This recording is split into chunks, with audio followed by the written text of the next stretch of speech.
Hello students, today our topic of discussion would be pollen grains.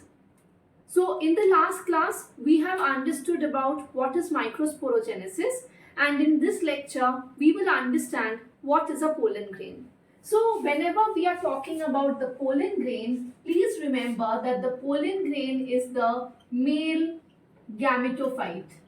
Okay? Now what do we understand by the term gametophyte? Gametophyte means a structure which contains gametes. Okay, it is a structure that contains gametes. Fine. Now, the study of pollen grain is known as palynology. I repeat, the study of pollen grain. The study of pollen grain, it is known as palynology, right? Now talking about the structure of the pollen grain.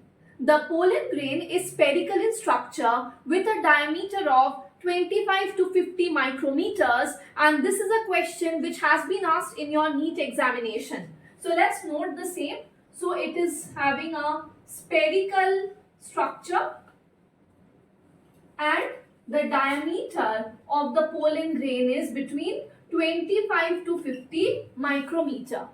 Now, what is the color of the pollen grain? The pollen grain is yellow in color, right? So it is yellow in color, and this yellow color is because of the contribution of carotenoids. It is because of the contribution of the carotenoids, right? Now, please remember that the wall of the pollen grain, it is known as sporoderm. The wall of pollen grain, it is known as sporoderm. Whenever we are talking about the walls of the pollen grain, please remember that there are two walls of the pollen grain, the outer wall and the inner wall. The outer wall, students, it is called the exine, whereas the inner wall, it is called the intine. Now, the exine is further divided into ect exine and the end exine. Fine. Now talking about the ect exine is further divided into the foot layer. It is divided into the foot layer, the bacula and the tectum. So much of details is not important for your NEET. For your NEET examination, what is important for you all to remember is that the outer wall, it is called the exine, and please remember that this exine is made up of sporopollenin. It is made up of sporopollenin. And students, this is the part for NTA, which is a very favorite part of the NTA. Often question is asked regarding the sporopollenin. Sporopollenin is the most resistant organic substance. It is the most resistant organic substance. I think I have mentioned this in the previous lecture also, but it's just a quick recap. Remember that sporopollenin is not degraded by high temperature, acids or alkalis. Even biological enzymes do not have the capacity to degrade the sporopollenin. Now moving on. What is the intine made up of? The intine, students, is made up of pectocellulose. It is made up of pectocellulose, and remember students that pectocellulose, right, they have high tensile strength. Okay, they will be having very high tensile strength, and therefore they will be forming, or intine will form the outer layer. It will form the outer layer of pollen grain. Fine. So now students, let us move ahead. Please remember that whenever you are talking about the pollen grains, remember that they have a very high reserve food material. They will have a very high reserve food material, and therefore they have found tremendous use in the food supplement industry. They have got a lot of use these days in the food supplement industry. Now you may ask why? Because it is said that the consumption of pollen grains is said to increase the performance of racehorses and athletes. And because of that, the pollen grain has found a lot of importance in the food supplement industry in the form of pollen tablets or syrups. Now students, whenever we are talking about the pollen grain, so if I draw the structure of the pollen grain, bacha, right, it looks something like this. This is the exine, which is made up of sporopollenin, right? It is made up of sporopollenin. And this is the intine. This is the intine, which I told is made up of pectocellulose. Now, there is a certain point at which the exine is absent, and that point, student, is known as the germ pore. That point, it is known as the germ pore, the point at which exine or the sporopollenin is absent. Remember that it is from the germ pore that the pollen tube will germinate, not from any other point, right? So it is from the germ pore that pollen tube will germinate. ठीक है? Now, in case of monocots, there is the presence of only one germ pore, और इसको हम बोलते हैं मोनोकॉल्पेट condition.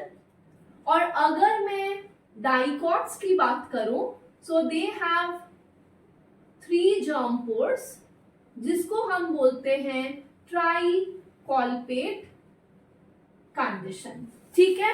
Monocots में there is the presence of 1 germ pore, dicots में there is the presence of 3 germ pores.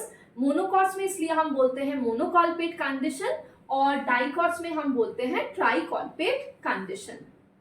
Now students, please remember that pollen grain has different viability. So now what we will be studying about is pollen viability. So before we study the pollen viability, we need to understand, right, कि pollen viability होता क्या है. So the ability of, or the time duration during which the pollen grain retains its ability to germinate is known as the pollen viability. So the time duration during which pollen grain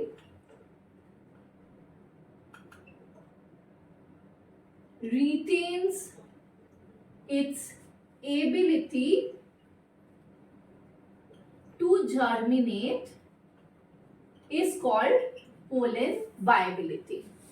अगर हम pollen viability की बात करें बच्चा, pollen viability is dependent on both external factors as well as internal factors. Pollen viability, it is dependent on external factor as well as internal factor. अगर external factor की बात करो, so the pollen viability is dependent on temperature and humidity. It is dependent on temperature and humidity. That means temperature or humidity can affect the pollen viability. Internal factor की अगर बच्चा मैं बात करूं, so it is the genetics of the plant that affects the pollen viability. For example, अगर मैं rice या wheat की बात करूं, they have pollen viability of only 30 minutes. लेकिन अगर मैं members of Fabaceae, Solanaceae और Rosaceae की बात करूं, तो इनमें pollen viability is for few months, कुछ मंथ्स के लिए इनका पोलन वायबल रहता है. Now not everything is good about the pollen grains. Pollen grains can also cause severe pollen allergies. बच्चा, pollen grain can cause severe pollen allergy. Pollen grains of some plants जो कि आप caps के तरीके से याद रख सकते हो, विच इंक्लूड्स चिनोपोडियम, एमरैंथस, पार्थेनियम और sorghum. These are the plants which contributes to pollen allergy. Out of these plants, सबसे ज्यादा or the major contributor of pollen allergy is Parthenium. Parthenium is the major contributor of pollen allergy. Remember that Parthenium is not the indigenous species that is found in India. Actually, Parthenium was imported along with wheat in India, और आज के दिन में it is a major weed which is found in India, and it is said to cause major pollen allergy. Common name for Parthenium is carrot grass. Now students, let me tell you one more information here, that the pollen grains bachcha can be stored or preserved by a method which is known as cryopreservation, which is known as cryopreservation. अगर मैं cryopreservation की बात करूं, it is the storage of pollen grains. It is the storage of pollen grains at -196 degrees Celsius in liquid nitrogen.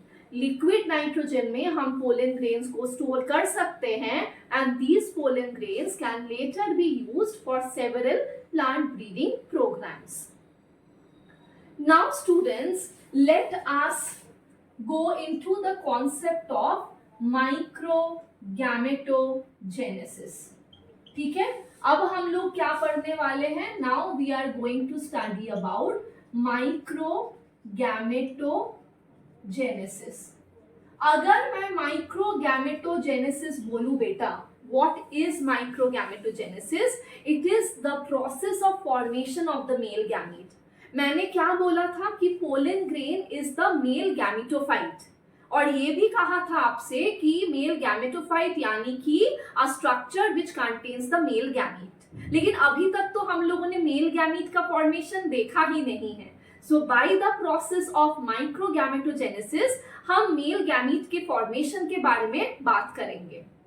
So now this is the pollen grain, और ये क्या है बेटा? This is the nucleus of the pollen grain, है ना?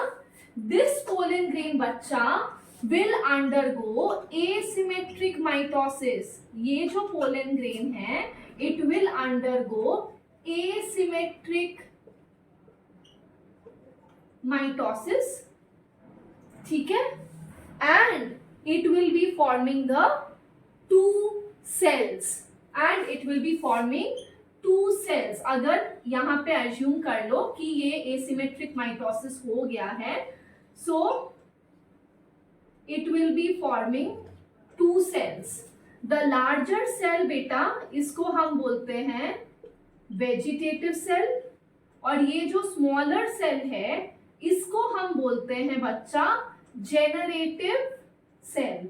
समझ में आया? लार्ज जो सेल है इसको हम बोलेंगे वेजिटेटिव सेल, ये जो छोटा सा सेल है इसको हम बोलेंगे generative cell. Now the vegetative cell, तो आपको तो पता ही चल गया कि ये लार्ज है।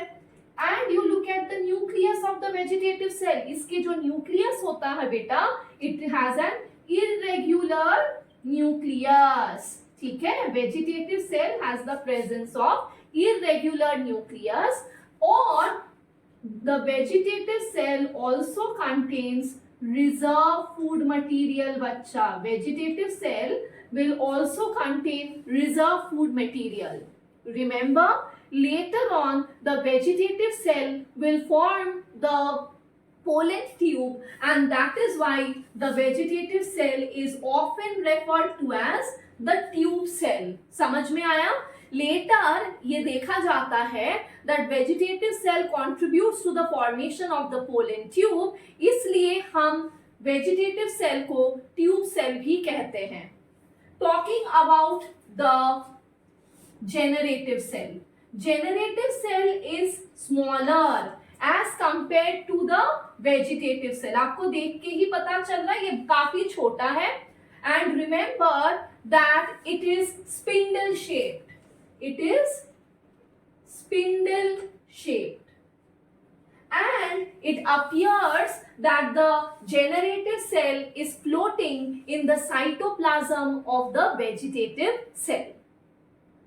In approximately or in nearly 60%, or you can say more than 60% of the angiosperm, the pollen is shed at the 2-cell stage. ये cell, right? So in 60% angiosperms, or you can say more than 60% angiosperm, pollen grain is shed in the 2-cell stage.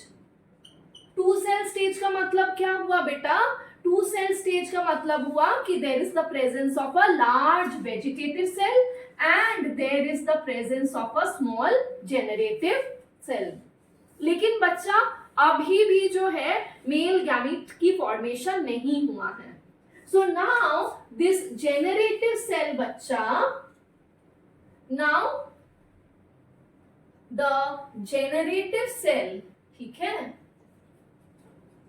The generative cell will undergo another round of mitosis and it will produce the 2 male gametes, and it will produce the 2 male gametes. समझ में आया? अब ये जो 2 male gametes का formation होगा, these male gametes are non-motile, इनमें कोई flagella नहीं होता है, they are non-motile and therefore they will be carried to the egg cell by the help of the pollen tube. It is the pollen tube that carries the male gamete. तो इस stage में in a pollen grain, when there is the presence of one vegetative cell and two male gametes, तो इस stage में हम बोलते हैं the pollen grain is completely matured, और ये fully matured pollen grain में हम बोलते हैं कि it is a 3-cell stage, right? Fully matured pollen grain है ना, ये है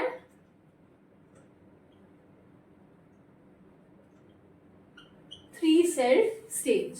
Three-celled, again repeating, एक vegetative cell और 2 male gametes. Now students, we will end this lecture with one question. How many meiosis and mitosis are required for the formation of 2 male gametes? 2 male gamete form करने के लिए कितने round of mitosis और meiosis की जरूरत है? आप चाहो तो वीडियो को पॉज करके इसका जवाब दे सकते हो, या फिर आपको अगर दिक्कत है तो I will be solving it और आप मेरे साथ ये कॉन्सेप्ट समझ जाओ। तो पहले क्या हुआ था कि हमारे पास माइक्रोस्पोर मदर सेल था जो कि डिप्लॉयड था। ये microspore mother cell underwent meiosis, है ना, और कितने सेल्स प्रोड्यूस किए? 4 हैप्लॉइड सेल्स का प्रोडक्शन किए, जिसको हम बोले माइक्रोस्पोर्स, राइट। ये जो माइक्रोस्पोर है, now each microspore differentiated further to produce the pollen grain, है ना। माइक्रोस्पोर जो था दैट डिफरेंशिएटेड फर्दर और क्या बना बेटा, पोलन ग्रेन बना। समझ में आया।